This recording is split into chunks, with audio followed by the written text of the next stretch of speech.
Bueno, realmente yo soy fiel creyente de que las normatividades y las leyes es algo fundamental para cualquier empresario. Definitivamente estar actualizados en temas tributarios y en temas legales es una herramienta que le va a salvar a uno de tantos chicharrones. Y yo como Gabriel Ricocano, que soy estudiante de Derecho, definitivamente no tengo absolutamente ninguna duda. Claro que sí, Gabito, no, tienes toda la razón. Pues les cuento, mi nombre es Diana Carolina Salgado, empresaria de Gold App, que me hubiera encantado que me hubieran asesorado antes de cometer todas las embarradas del mundo, pero todas, comerciales, tributarios, contables. Pero bueno, estamos aquí para ayudarlos a ustedes para que no cometan ese error. Realmente sientes. Vamos a pasar a una sección pues para que conozcamos este empresario que trajimos, que se llama La sacamos del estadio con las marcas.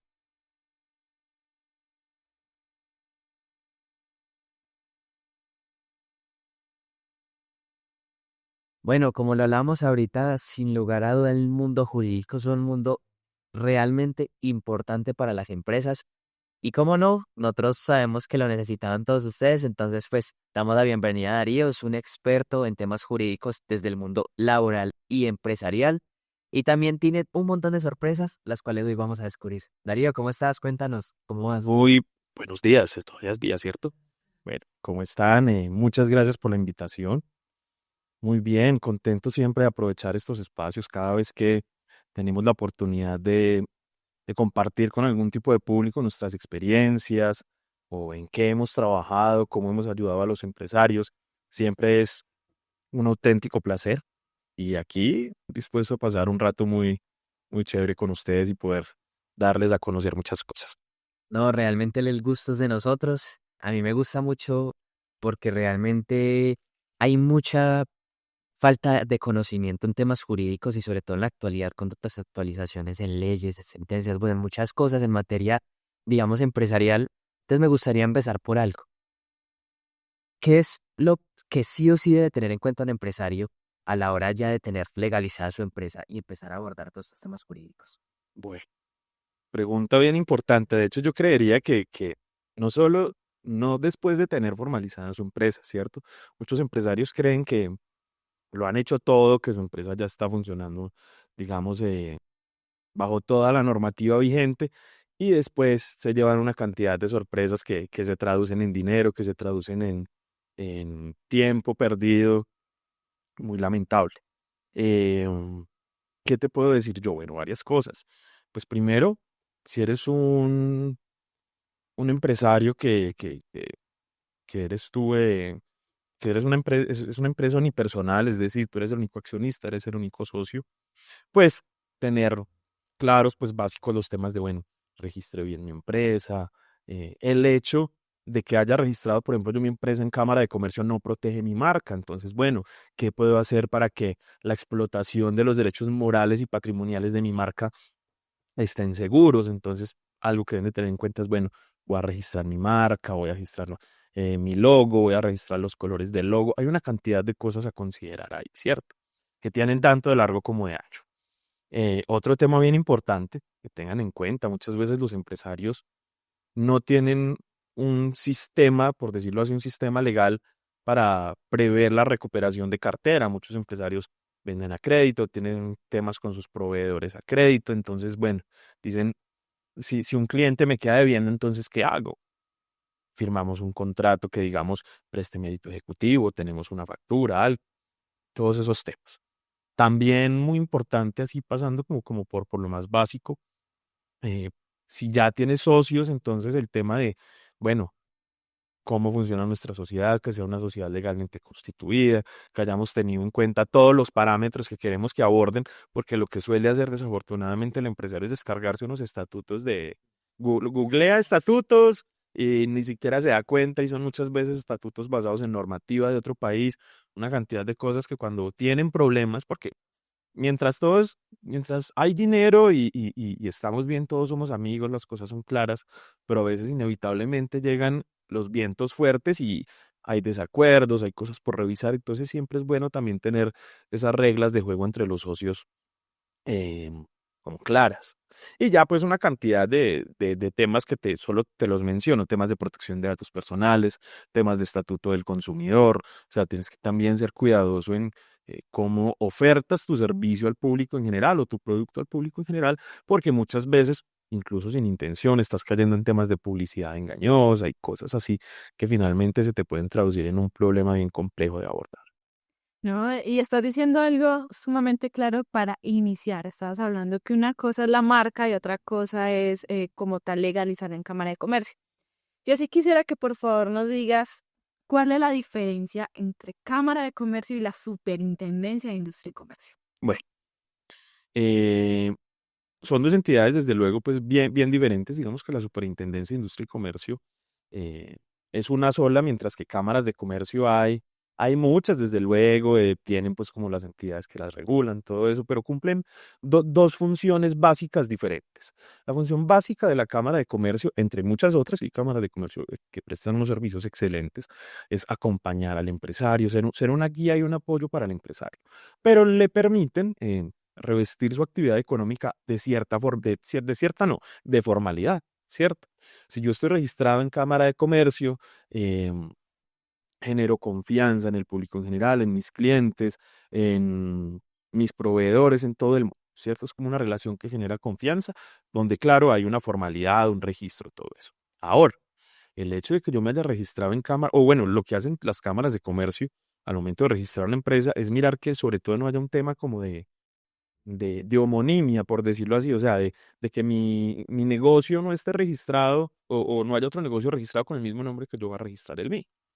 Digamos que eh, en ese aspecto puntual, eso es lo que hace la Cámara de Comercio. La Cámara de Comercio no te garantiza una explotación de unos derechos patrimoniales y económicos sobre tu marca. Es decir, si por ejemplo está la empresa ABC, la empresa ABC la registro en Cámara de Comercio, ¿cierto? Y fabrico partes de vehículos, qué sé yo, pongamos ese ejemplo. Si el día de mañana otra empresa se registra como empresa ABC con la misma actividad económica, o sea, registra la marca, hay algo en el derecho que tú lo sabes como estudiante que se denomina primero en el tiempo, primero en el derecho, ¿cierto? Quien registra la marca primero es quien tiene los derechos morales, que los derechos morales básicamente es de reconocerte a ti como el creador o como el dueño de esa marca. Y los derechos patrimoniales es que tú la puedas explotar, ¿cierto? Entonces, básicamente esa es la diferencia. La Cámara de Comercio, claro, le da una formalidad a tu empresa como tal, pero no te garantiza que no vaya a haber una explotación por otro económica y moral. En cambio, al registrar mi marca en Cámara de Comercio, que hay una serie de variantes, que si vas a registrar solo el nombre, que si vas a registrar el logo, que si vas a registrar el emblema, que si vas a registrar los colores, una cantidad de cosas, ¿cierto? Ya lo que haces ahí en Cámara de Comercio es que te protejan esos derechos. Bueno, a mí hay una pregunta que en lo particular me lo han hecho muchas personas y que me gustaría que le pudiera responder a la audiencia, a los oyentes y a los empresarios que me escuchan el día de hoy. ¿Cuál es la diferencia entre registro de marca y registro mercantil? Que la gente tiende a confundirlo mucho y me gustaría que tú les pudieras explicar cómo la diferencia, que muchas veces se da para muchas confusiones. Claro, va muy ligado a lo que yo les comentaba ahora. Básicamente es el registro mercantil, es la publicidad, es decir, mostrarle al público en general que yo soy comerciante, que tengo una empresa, ¿cierto? Y que esa empresa está ejerciendo una actividad lícita, que está registrada ante Cámara de Comercio, etcétera, ¿cierto? Es como ese tema de, de generar confianza hacia terceros y de decirles, veas que yo estoy obrando en el marco de la ley, mi actividad económica es lícita y tengo em, legitimidad para ejercerla porque lo registré en Cámara de Comercio y en registro mercantil. Claro, el registro de marca, ya estamos hablando, em, por ejemplo, hablemos de una empresa grande, por colocar un ejemplo, hablemos de Coca-Cola. Por ejemplo, si Coca-Cola cuando hablamos de que Coca-Cola tuviese un registro mercantil, es que Coca-Cola esté legitimada para actuar, para vender refrescos. Desconozco cómo esté registrada Coca-Cola en este momento, pero es para el ejemplo.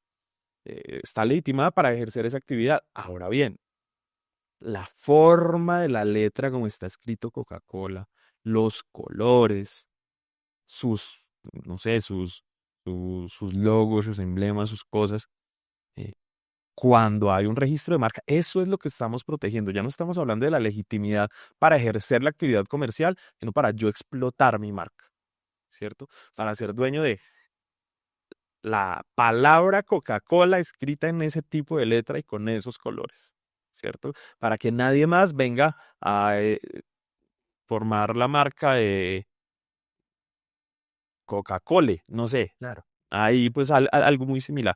Eso es la clase de derechos que protege. Bueno, no, y es sumamente importante para empezar a hacer las cosas lo más legal posible y bien hecho. También quiero que nos cuentes, por favor, para quienes tengan confusión entre qué es la parte contable y la parte tributaria. Ok, vale. Básicamente, lo que claro, eso ya es de la experticia del contador, del revisor fiscal, pero para aclarar, digamos, esa duda, los aspectos tributarios, básicamente es los impuestos que yo tengo que pagar, ¿cierto? Esas cargas impositivas que tiene o el Estado, o el municipio, o el departamento para el ejercicio de cierta actividad, ¿sí? Ya la parte contable es como yo llevo los números de mi empresa, ¿cierto? Qué es lo que está entrando, qué es lo que está saliendo, ¿cierto? Como tener muy bien discriminado todo eso, pues que, claro, eso también hay tanto como de largo, pero de ancho. Pero como te digo, la parte tributaria, estamos hablando como de esas cargas impositivas, de los impuestos que debo de pagar por X o por Y concepto. Y la parte contable es cómo están funcionando los números de mi empresa, ¿cierto? ¿Qué entra, qué sale, qué queda, para qué se destina un rubro o el otro, ¿cierto? Básicamente. Bueno, a mí me gustaría, yéndome por esa misma línea, que tú le pudieras explicar un poquito a las personas que, por ejemplo, yo en estos días veo un amigo en vano que me decía, no, tengo que pagarle impuestos a la DIAN, que resulta que no declaré tales y tales cosas y la DIAN está pensando que, por ejemplo, que una actividad ilícita porque no declaré ciertas actividades económicas, entonces, ¿qué dice la DIAN? Enriquecimiento sin causa o dice que es un lavado de activos o bueno, que le pudieras explicar a las personas cómo es bien ese tema de impuestos. ¿A quiénes les toca pagar impuestos en Colombia desde el mundo empresarial? Ujú. ¿En base a qué montos les toca pagar? Bueno, como todo un poquito más claro que Bueno, mira, en realidad esa pregunta, la respuesta sería bien amplia, aquí nos podríamos ir todo el día, porque es que depende de muchos factores, ¿cierto? Incluso muchas veces depende de del tipo de sociedad que hayas registrado, de la actividad económica que estés desarrollando, del tamaño de tu empresa, si es una microempresa, si es una pequeña, mediana, gran empresa. Depende de muchos factores, ¿cierto? Pero digamos que un consejo que podemos dar es que, claro, a uno le hablan de la DIAN y uno se llena de susto. Y bueno, ¿cómo no? ¿Cierto? Es un tema muy delicado. Pero siempre tener presente que hay un debido proceso para las cosas, que incluso cuando nadie está exento de cometer errores. Y bueno, aquí pequeño paréntesis, o sea, un consejo que yo siempre le doy al empresario, mire, es mucho más barato prevenir que solucionar. Muchas veces no ven la necesidad, sino hasta que pasa el momento desafortunado, hasta que llega la demanda, hasta que llega el requerimiento, hasta que pasan una cantidad de cosas. Entonces es mucho más barato desde la perspectiva de contratar un servicio jurídico, pues es mucho más barato prevenir que entrar a solucionar ya un tema de esos tan complejo, ¿sí? Pero decirle al empresario que siempre hay un debido proceso para las cosas, que incluso la DIAN cuando hace sus requerimientos, ellos tienen la oportunidad de contestar, de allegar pruebas, de justificar de alguna forma tal vez por qué se hizo una X o Y omisión, ¿cierto? Desde luego siempre la sugerencia es que el tema pase por el ojo del contador y del abogado para que no vayan a tener después eso, un requerimiento de la DIAN, un requerimiento de alguna actividad. ¿No? Lo que dices es totalmente cierto. Hay que prevenir y sale mucho más económico que solucionarlo. Yo estoy Créanme que sí. por ese lado. Bueno, vamos a entrar a una sección que me gusta mucho, que se llama Fraseando Ando. Aquí nos cuentas un poco sobre tu historia, que eres abogado, pero en esta sección vamos a hablar un poco de lo que tú eres, quién es Darío, un poco más de tu historia. Me parece muy bien. Vale.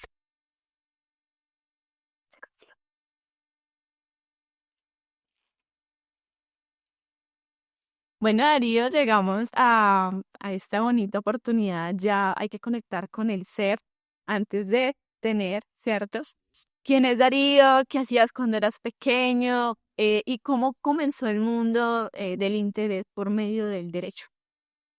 Vale, a ver, ¿por dónde empezar? Uy, qué pregunta tan bonita y tan a veces compleja de responder. A ver, soy el menor de dos hermanos. em, Fui en la primaria un niño muy juicioso. La verdad es que tenía unos padres muy disciplinados, entonces siempre me orientaban como a ser muy juicioso en los temas de estudio. Ya pues en el bachillerato, siendo honestos, me relajé un poco, ya pues empecé a conocer muchas cosas del mundo que me distrajeron de lo que en ese momento era de verdad importante, que era el estudio. Sí. En realidad, yo quería ser arquitecto. Yo quería ser arquitecto, me apasionaba mucho, me parece. De hecho, hay tres profesiones que me parecen hermosas, sin desmeritar las otras, claro está. Son la medicina, la arquitectura y el derecho, me parecen tres profesiones hermosísimas. Quería ser arquitecto, más o menos hasta noveno, décimo en el colegio, estaba muy orientado a hacerlo. Y muchos de mis amigos del colegio tenían, ay, que la vaina por ser abogados y que esto y que lo otro. Y eso se me empezó, por decirlo así, como a pegar un poquito, y más que yo siempre he sido un gran apasionado por la historia, por la filosofía, por buscar comprender el mundo a través de esas maneras. Entonces, como en décimo más o menos, 11, llegué a presentar a Derecho. Presenté a Derecho en la Universidad de Caldas, afortunadamente me fue muy bien. Tuve un muy buen ICFES, al contrario del pronóstico de muchos. La verdad es que cogí otra vez una gran disciplina por estudiar, un gran amor por estudiar. Me presenté a Derecho a la Universidad de Caldas, pasé, viví la época de la universidad con todas sus variantes, desde me pegué las rumbas más impresionantes de la vida hasta tuve grandes maestros que al día de hoy les tengo muchísimo cariño, que recuerdo mucho y que son maestros que hacen que tú te enamores de la profesión en la que te estás encaminando. Entonces, por ahí más o menos nació el amor por el derecho, y más que muchas veces los que estudiamos esta profesión tenemos como algo adentro que no podemos explicar, como una sed de justicia ante muchas cosas que vemos. Y pienso en últimas que eso es lo que diferencia al buen abogado del mal abogado, el por qué estás haciendo las cosas. Las estás haciendo solo por dinero, porque es una profesión que ejercida juiciosamente, como muchas otras, pues finalmente da una comodidad económica. O sea, ¿lo estás haciendo solo por el dinero o por qué lo estás haciendo? Sí, o sea, ¿qué es lo que en realidad te mueve? Y pues a mí, como te digo, siempre me movieron como, como ese dolor por ver muchas cosas que uno considera que no son justas. Y en ese sentido, pues de hecho empecé a inclinarme mucho por el derecho laboral, desde la perspectiva del trabajador. Y eso pues me llevó a tener una cantidad de experiencias de vida muy valiosas, muy bonitas, de poder viajar.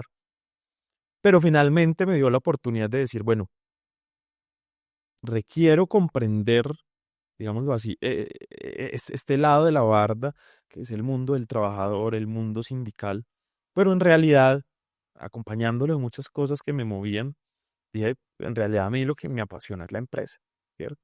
Saber cómo funciona la empresa, qué es lo que le duele al empresario, qué es lo que lo mueve, las diferencias que pueda tener con un trabajador, ¿cierto? Que sin decir quién tendría la razón o no, porque situaciones hay muchas, siempre comprender como esos dos mundos me pareció como lo que en realidad yo quería para el ejercicio de mi profesión, pues Bueno, tú mencionabas que pues en el mundo sindical y laboral tuviste varias experiencias de viajes y nosotros acá leyendo que tuviste una experiencia en Cuba. Quisiera que nos contaras un poquito más de eso y cómo fue esa experiencia Mira que para ti. tuve una experiencia bien bonita, tuve la oportunidad de ir en mi época de universidad a Cuba, a un congreso internacional del movimiento sindical y de los derechos de los trabajadores. Creo que al día de hoy es de las experiencias más bonitas que he vivido, de la gente más linda que he conocido. Me permitió abrir los ojos al mundo porque en ese momento era la primera vez que salía del país. Permitió abrir los ojos a una realidad social que muchos leen o ven por las noticias, pero cuando tienen la oportunidad de verla de primera mano, conocen las dos caras de la moneda, tanto los que dicen, venga, Pero, por ejemplo, en un país como Cuba, porque tanta pobreza, tantas cosas, y la otra cara de la moneda que también refleja, bueno, pues que es por los bloqueos económicos, bueno, una cantidad de cosas que tuve esa oportunidad maravillosa de comprender, tuve la oportunidad de ser profesor en el encuentro pre-congreso y de asistir a ese congreso donde te encontrabas gente lejos, gente brillante, brillante, unos abogados de Brasil muy buenos. Recuerdo con mucho cariño a la doctora Carla. Si en algún momento está viendo este video, sabe que sepa que después de tantos años la recuerdo con muchísimo cariño. Una mujer brillante, una mujer muy inteligente. Y también fue una experiencia hermosa. Yo fui feliz mientras estuve en Cuba, me la gocé, parrandié, conocí gente bonita, procuré mezclarme lo más que pude, desde luego diciéndolo en el buen sentido, con, con la realidad del cubano, del día a día. Le monto conversación a un poste, entonces yo le hablo a todo el mundo. Entonces sí, fue una experiencia bien bonita, tanto para sentar las bases de un futuro profesional, poder comprender muchas cosas y también de enriquecer mis experiencias de vida. Fue muy bonito. Súper chévere, ¿no? Y eso también te ayuda a abrir el panorama y tienes un contexto más real del por qué estás estudiando el derecho y lo haces desde el gusto y no el de que toca, ¿cierto? Y eso se siente, se siente. Bueno, aquí también leyendo un poquito sobre tu hoja de vida, también dice que has viajado en el ámbito deportivo. No sé si nos quieres contar un Bueno, poco sobre eso. no, soy un gran apasionado por el deporte, por ejemplo, soy un gran apasionado por el fútbol. Cada vez que tengo la oportunidad de ir a verme un partido de la Selección Colombia, donde quiera que esté, voy. Me parece que no hay como vivir el ambiente del estadio, eso me produce espectaculares, de verdad. Y me parece un deporte que refleja muchas cosas interesantes del ser humano, cómo reaccionas muchas veces, más que desde la razón, desde la pasión, desde cómo te puede mover un deporte, algo tan pasional. Entonces ahí también entra uno que me parece muy interesante, como en las historias, por ejemplo, de muchas barras, de muchos equipos, en el fútbol argentino, digamos, hay unas historias bien interesantes en el fútbol Brasil. En Latinoamérica me parece que unas historias bien interesantes, y sobre todo en Inglaterra, sobre, sobre cómo el fútbol mueve a la gente a través de la pasión. Entonces me parece muy interesante también, y claro, y cada vez que tengo la oportunidad de viajar cada vez al deporte, pues lo hago. Bueno, a mí me parece muy interesante lo que hablas del tema del fútbol, porque sin lugar a duda el fútbol, si uno se remonta a sus antepasados y a su de origen, pues que fue en Inglaterra, el fútbol antes, digamos como que surgió una inspiración de los mayas. Los mayas antes hacían como un culto espiritual y practicaban en cierta medida, ellos no lo veían como un deporte, sino como un culto, y ahí surgió de inspiración para que ya desde algo más profesional en Inglaterra lo sirvieran para crear lo que se conoce hoy como el fútbol. Entonces, el fútbol a mí me parece muy interesante el punto que tú hablas del tema de las pasiones, pero me parece aún más interesante el movimiento social o cultural que trae detrás y la trascendencia que tiene, porque hay muchos deportistas que a través de sus equipos mueven ideologías, mueven filosofías, mueven muchas cosas. Entonces, por ejemplo, yo me acuerdo que en el Mundial, por ejemplo, se promovía mucho al tema de la paz en Ucrania en temas de Ucrania contra Rusia, que son temas de guerra. Bueno, se promovían muchas cosas y muchas filosofías. Quiero creer que solo es deporte y ya, pero tiene una trascendencia cultural y social. Y tocaste un tema que, no, ojalá la entrevista pudiera ser más larga. Mira, que como totalmente de acuerdo contigo, como muy bien lo dices, claro, el fútbol moderno se origina en Inglaterra, sobre todo, eh, eran los trabajadores de los puertos quienes se apasionaban por este deporte. Y de ahí, claro, nacen muchos movimientos sociales, incluso nuevos ritmos musicales, como lo es el ska, ¿cierto? Que digamos que el ska era eh, como toda esa confluencia de cultura musical de trabajadores que venían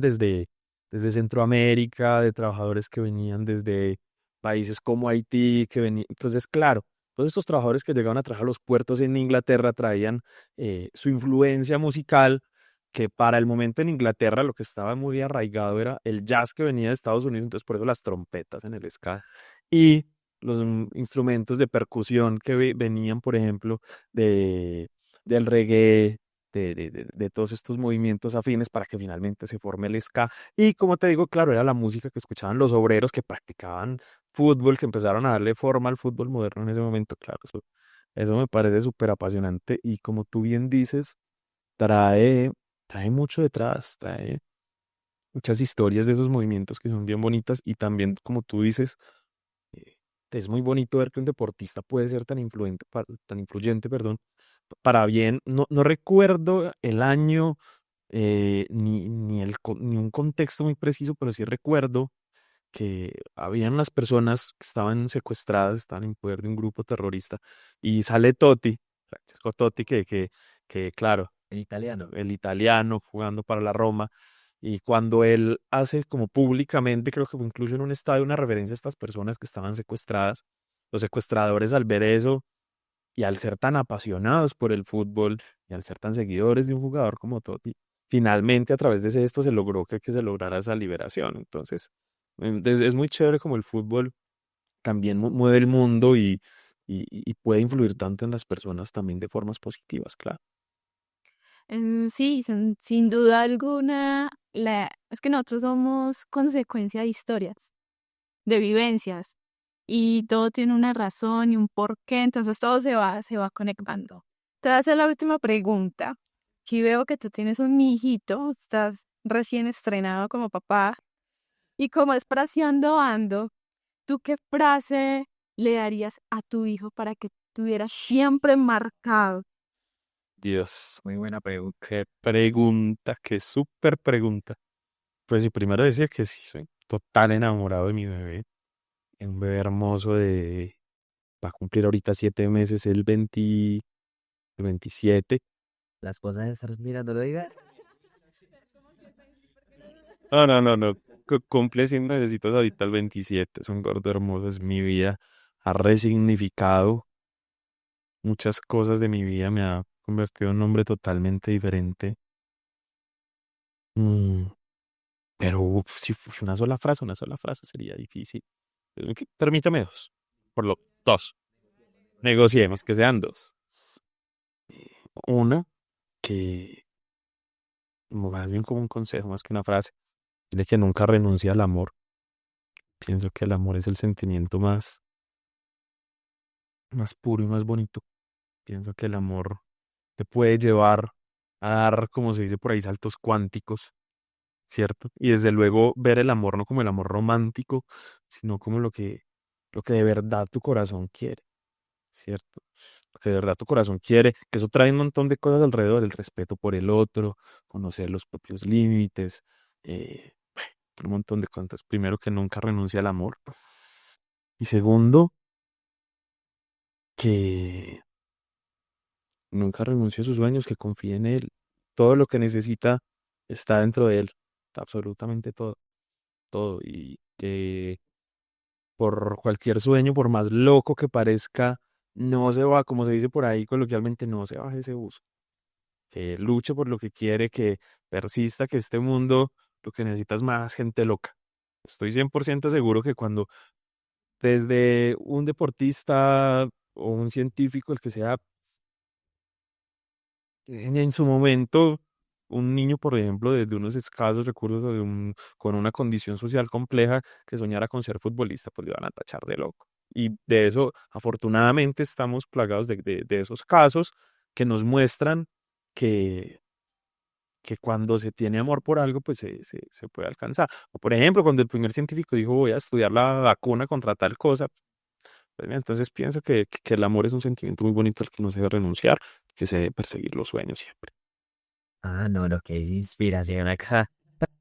No, realmente completamente de acuerdo. Yo siento que uno debe amar todo lo que hace. O sea, siento que desde lo profesional, desde lo empresarial, desde la mentalidad y desde la relación con los otros y con uno mismo, debe primar el amor. Y porque el amor, si eres lo que despierta esa pasión y esas ganas de hacer las cosas de manera excelente, de cumplir los sueños. Es completamente de acuerdo. Y más que a tu hijo, yo siento que esa frase va para todos. Muchas veces nosotros creemos que la opinión no se cumple. Y yo siento que partiendo de ahí es que ya vamos perdiendo. Si creemos que no se cumplen, ahí ya entramos en pérdidas. Y mira que hay algo que yo lo hablo mucho con mi esposa y tenemos una relación muy linda, afortunadamente, que es que el amor es una decisión y es una decisión que se toma todos los días. Porque, como tú muy bien lo decías, por ejemplo, eh, el amor por mi empresa. Estoy 100% seguro que así no es por decir todas las personas que nos pueden estar viendo, los mueve el amor por ir al siguiente nivel con su negocio, con su emprendimiento. Y estoy 100% seguro que la mayoría de los empresarios no lo hacen por la ambición o por el acumular, sino muchas veces los mueve por, bueno, quiero brindarle una calidad de vida diferente a mi familia, quiero darle a mis hijos por lo menos las herramientas que yo no pude tener tan cerca o bueno, una cantidad de cosas que hay que ser realistas y que muchas veces solo permite el dinero, ¿cierto? Claro. Em, pero muchas veces no estamos de buen ánimo, el problema o con el papá o con el proveedor, me refiero, claro, temas familiares, temas del trabajo, muchas cosas, simplemente muchas veces nos llevan a no sentirnos bien, a tener ansiedad, a estar deprimidos. Entonces, por eso que el amor, incluso por tu negocio, es una decisión que se toma todos los días. Todos los días hay que tomarse 5 minutos, respirar, pensar en positivo, pensar en positivo, pensar en dónde estabas hace 5 años y dónde estás hoy. Bueno, he recorrido un camino, tal vez siento que no he avanzado, pero en realidad mira que sí, pues hay que tomarse un tiempo para tomar esa decisión de amarnos y amar lo que hacemos todos los días. Totalmente de acuerdo. Bueno, ya vamos a entrar a una sección que para mí es una sección muy bacana y muy innovadora que se llama Son datos, no opiniones.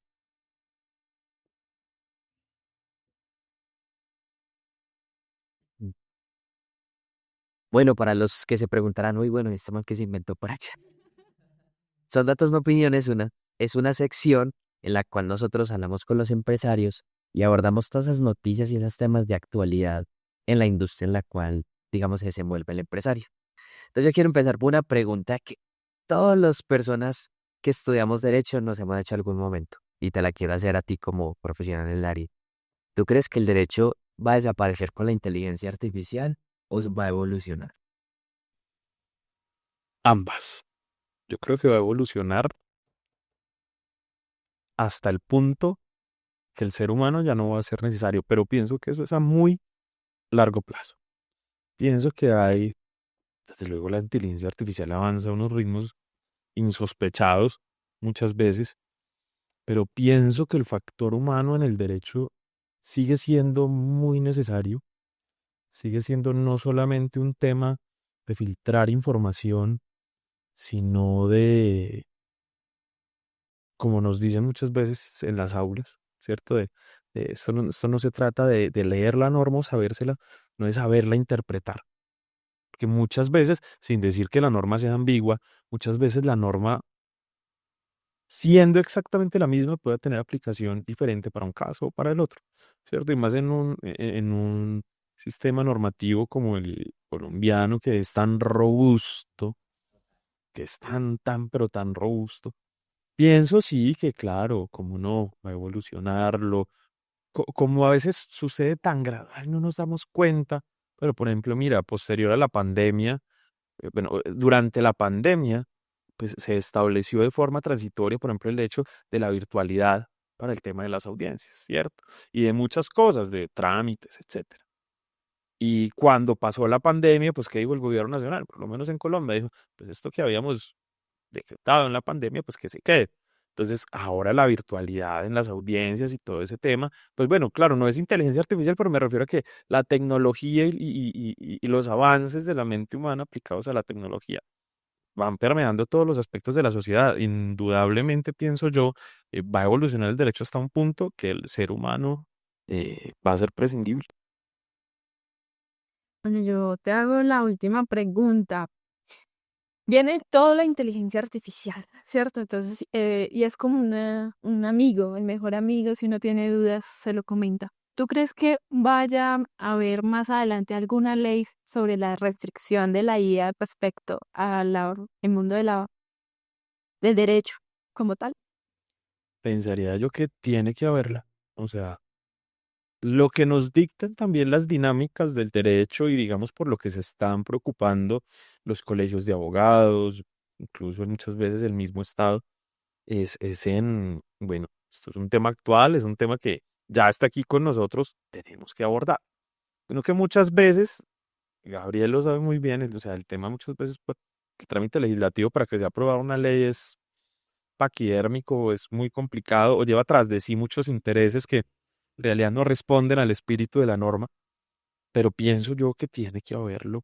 Pienso que el poder de la inteligencia artificial es muy grande y lo que se viene yo creo es insospechado para nosotros. Yo creo que no alcanzamos a dimensionar cómo va a transformar nuestras vidas. Y eso, como todos los aspectos del ser humano en sociedad, debe tener sus regulaciones, debe tener sus limitaciones desde la perspectiva de conocer hasta dónde van mis derechos para yo no cruzar las líneas de los derechos del otro, ¿cierto? Que todos podamos vivir armónicamente en sociedad. Y ese vivir armónicamente en sociedad, definitivamente a la convivencia entre los seres humanos y su entorno, también ya tenemos que agregar la inteligencia artificial, que es un factor que nos permea en todos los aspectos. Bueno, ya para finalizar la sección, a mí me gustaría hacerte la última pregunta, sí, la pregunta del millón. Hay una problemática muy grande y es que, por ejemplo, hay muchas personas que usan para hacer canciones, para hacer obras artísticas, para hacer obras literarias, incluso para crear empresas, la inteligencia artificial. En temas de derechos de autor, ¿tú qué perspectiva tienes? Si una persona usa la inteligencia artificial, ¿los derechos de autor son de la inteligencia artificial o del programador que la hizo o de la persona que creó el prompt y que creó todo esto? Ok, es interesante pregunta. Interesante pregunta. Pues mira, como yo lo concibo en este momento, la inteligencia artificial es una herramienta, ¿sí? O sea, no tiene una conciencia que le permita eh, tomar, por decirlo así, la, no sé, no encuentro la palabra. em, Como la batuta.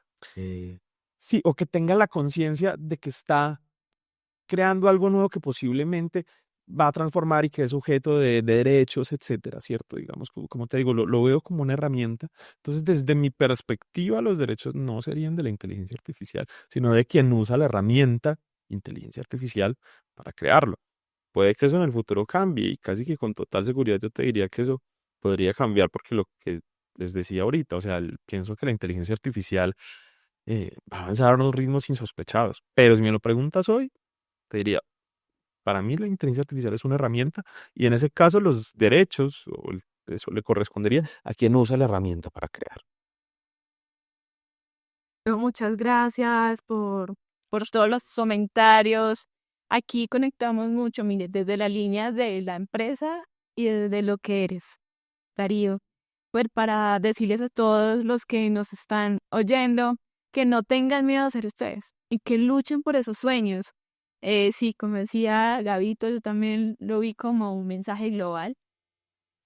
Tu hijo lo va a tener marcado, créeme que sí. Pero sí, es un aprendizaje de que cada uno tenemos nuestra esencia, nuestra forma de ser y que aportemos valor desde el ganar-ganar, ¿cierto? No desde el ganar-perder. Y qué bonito no poder compartir con ustedes estos aprendizajes porque nosotros también aprendemos. Muchísimo. Hemos aprendido un montón, no se lo pierdan, de verdad, hemos aprendido un montón, aquí hablamos de todo un poco. Entonces, muchas gracias por estar aquí, muchas gracias por tu historia y chévere verte como vibras cuando hablas de los hobbies. Ay, es verdad que no hablamos de los videojuegos también. Gran pasión, sí, total. No, a ustedes muchas gracias por propiciar este espacio, por permitirme transmitirle algo de mis vivencias a todas las personas que están con nosotros acá conectados, que nos ven. Eh, y sí, qué bueno que ese sea el mensaje, qué bueno que haya quedado ese mensaje de esta conversación de que hay que perseguir los sueños. A veces no es sencillo. pues sencillo, no hay que romantizarlo, es difícil, pero vale totalmente el esfuerzo, lo vale porque la satisfacción cuando llegas donde querías estar, te das cuenta que sí podías hacerlo y te empiezas a trazar nuevas metas y dices, o sea, yo creí que, o sea, yo quería llegar acá, pero ya que llegué, quiero ir más allá, y quiero ir más allá, y quiero ir más allá. Pero como les decía también, o sea, lo bonito de todo esto es que te mueve a tomar la decisión de ir más allá. Pienso yo, si lo que te mueve es tener dinero, porque sí, la acumulación, decir que tengo, desde mi perspectiva puede que no sea el camino más acertado. Y cuando fluyes con lo que amas, el dinero es una consecuencia de hecho. Bueno, no, ya para cerrar, de decirle pues a los oyentes y a los emprendedores que llegan hasta acá, que nos comenten cuál fue la parte que más les gustó, si tienen alguna duda también se las podemos resolver o contactarlos con Darío.